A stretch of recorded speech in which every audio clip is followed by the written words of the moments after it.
Halo guys, balik lagi dalam channel gua. Guys, untuk video gua hari ini, gua ingin menceritakan kisah dan kasus tentang penemuan seorang wanita yang telah ditemukan tidak bernyawa, berada di dalam kamar hotel.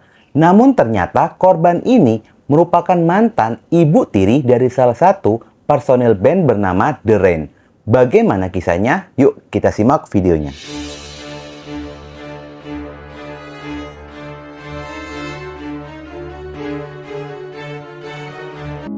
Kisah bermula saat memasuki jam 12 siang pada tanggal 17 September 2017. Seorang resepsionis hotel Parma Jalan Paus Pekanbaru meminta kepada security hotel untuk melakukan pengecekan ke salah satu kamar hotel yang dimana pada hari itu sewa kamar hotelnya pun telah habis jam sewanya. Dan security itu pun diminta untuk menanyakan apakah akan diperpanjang atau penyewa kamar akan check out pada hari itu. Security hotel yang bernama Avandi segera berjalan menuju kamar hotel yang dimaksud. Setibanya di kamar hotel nomor 137, Avandi pun mulai mengetuk-ngetuk pintu kamar. Namun tidak ada respon dari dalam kamar. Tetapi di luar kamar terdengar suara TV yang masih menyala. Mulailah timbul perasaan curiga di dalam benaknya Avandi. Menggunakan master key, Avandi pun memutuskan untuk membuka pintu kamar hotel.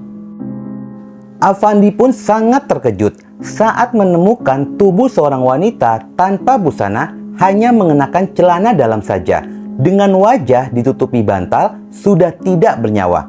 Avandi segera melaporkannya kepada manajer hotel, yang dimana laporan pun segera diteruskan kepada pihak kepolisian. Polisi pun bergegas menuju lokasi pelaporan tersebut. Setibanya di lokasi, polisi segera mengamankan lokasi dan melakukan olah TKP, di mana tubuh korban tampak jelas adanya bekas kekerasan fisik yang terlebih pada bagian wajah korban. Diduga noda darah pada kasur hotel berasal dari wajah korban yang mengakibatkan korban pun meninggal dunia. Saat polisi melakukan olah TKP, polisi menemukan adanya meja bulat kamar hotel dalam kondisi sudah terbelah dan ditemukan adanya noda darah. Selain itu, polisi pun menemukan adanya sebuah gelang berwarna hijau. Polisi mencoba mengungkap identitas dari korban dan ditemukan jika yang menyewa kamar hotel tersebut adalah korban bernama Cici Anissa Wahab berusia 33 tahun. Warga Jalan Wijaya, Kelurahan Kedung Sari, Kecamatan Sukajadi, Pekanbaru. Selain itu, polisi pun meminta rekaman CCTV hotel dan diketahui dari CCTV jika pemilik gelang itu adalah seorang pria dan diduga korban bersama dengan seorang pria tersebut terakhir kalinya. Pihak kepolisian pun segera melakukan evakuasi ke RSUD Arifin Ahmad Pekanbaru guna dilakukan pemeriksaan lebih lanjut. Pihak kepolisian pun segera memberitahu pihak keluarga agar melihat kondisi korban di rumah sakit. Dan setibanya keluarga di kamar jenazah, pihak keluarga pun mengenali korban sebagai sanak keluarganya.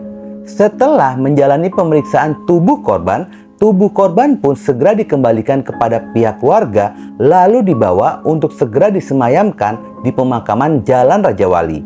Dari hasil pengungkapan latar belakang korban itu sendiri, jika korban merupakan seorang istri kedua dari pernikahannya dengan seorang pria bernama Sudarman berusia 70 tahun dan telah memiliki anak berusia 9 tahun, yang dimana Sudarman ini merupakan ayah dari vokalis band The Rain bernama Indra Prasta. Namun anehnya, meskipun diketahui telah memiliki suami, menurut kesaksian dari pihak hotel, jika korban sudah menginap dan menyewa kamar hotel tersebut sudah 1 bulan lamanya.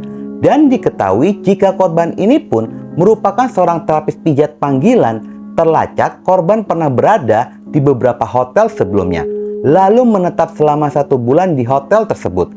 Namun belakangan ini, Indra Prasta mengklarifikasi jika benar korban merupakan istri kedua dari ayahnya.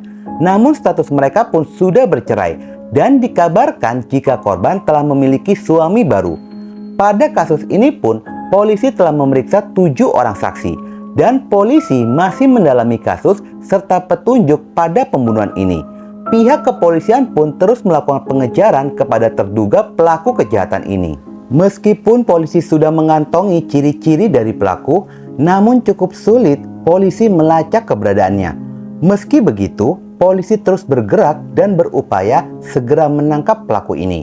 Tetapi setelah melakukan penyelidikan beberapa hari, barulah diketahui pelaku ini bukanlah warga Pekanbaru, melainkan warga Mojokerto, Jawa Timur, di mana terduga pelaku ini baru 2 bulan berada di Pekanbaru, lantaran dia bekerja sebagai teknisi AC di kantor pemerintahan yang sedang dibangun. Dengan terungkapnya identitas dari pelaku, polisi pun segera melacak keberadaannya. Namun pelaku ini pun sangat licin dikarenakan dia selalu berpindah-pindah tempat yang menyulitkan polisi untuk melakukan penangkapan. Hingga akhirnya pelarian pelaku pun terhenti ketika polisi mendapatkan informasi jika pelaku telah kembali ke kampung halamannya yang berada di Dusun Kangkungan, Desa Kemantren, RT 15 RW 04 Kabupaten Mojokerto, Jawa Timur. Polisi pun segera melakukan penangkapan. Pada hari Jumat tanggal 6 Oktober 2017, tepatnya 11 hari dari penemuan tubuh korban, polisi berhasil menangkap Ahmad Faisal Hanafi berusia 20 tahun. Tetapi saat penangkapan, polisi sempat dibikin ragu apakah yang ditangkap ini pelaku atau salah tangkap, lantaran pelaku sudah mengecat rambutnya menjadi pirang.